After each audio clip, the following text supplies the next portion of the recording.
The story I'm reading today is Silly Birds, written and illustrated by Greg Dryce. This is a story from Gamilaroi country.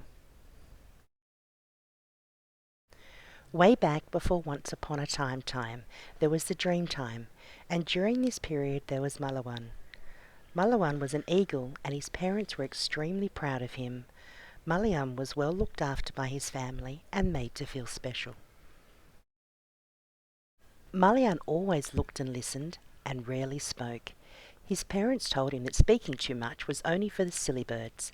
He didn't want to be a silly bird. He didn't want to be a wamba thigera.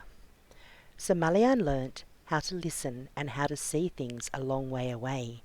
As Malayan got older, he became well respected, until he met Wagun. Wagun was a wamba thigera, a silly bird. He never looked nor listened. He was always running around knocking things over. Sometimes he even knocked over the elders, the wise ones. Wagun was always talking, and usually about himself. He bragged that he was the best. He told everyone, even his parents and the elders, that he was better than them. Wagun told the elders that he was faster than them.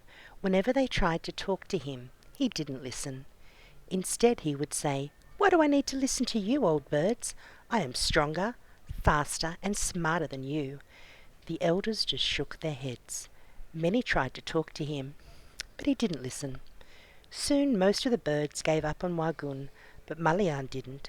Malayan thought he was fun. Malayan and Wagu began to sing together. They didn't sing the old songs the elders had taught them, but new songs that they made up themselves, silly songs that poked fun at others. They even made up silly dances to go with the silly songs. All too soon, Malayan began to follow Wagun everywhere. All too soon, Malayan forgot to look and to listen, and just like Wagun, he started to talk too much.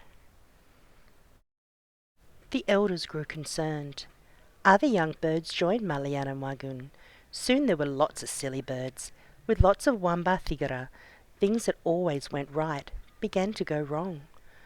The wamba thigeras began to throw their rubbish into the billabong. Before long, the water became too polluted to drink. The silly birds began to eat too much food.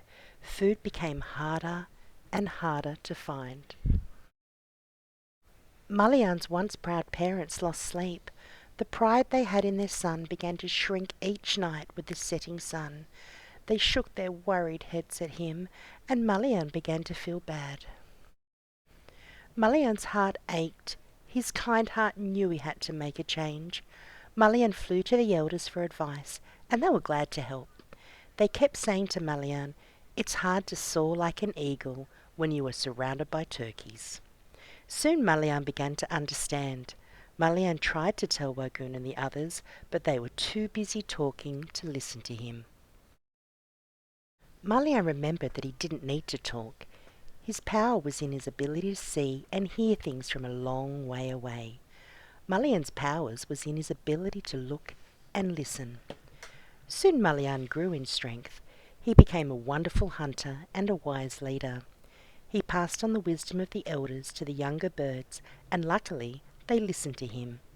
Malayan was once again a proud eagle. The birds looked and listened and cleaned up their billabong. They practiced their old songs and dances and looked after their country. Together they worked to build for the future. All except Wagun. Wagun lost his ability to fly high. He became selfish and continued to try to have fun. He didn't realize he was lonely and had no friends. He still scratched around in his own world. Today, all turkeys scratch around on the ground trying to find seeds, small plants and fallen berries. They can fly, but not very well. Now the eagles remind their children about the story of Malayan. Children are reminded to always look and listen before speaking, to always respect elders' knowledge and experience, to only take what you need and never to be greedy, and to always choose your friends wisely, because it's hard to soar like an eagle when you are surrounded by turkeys.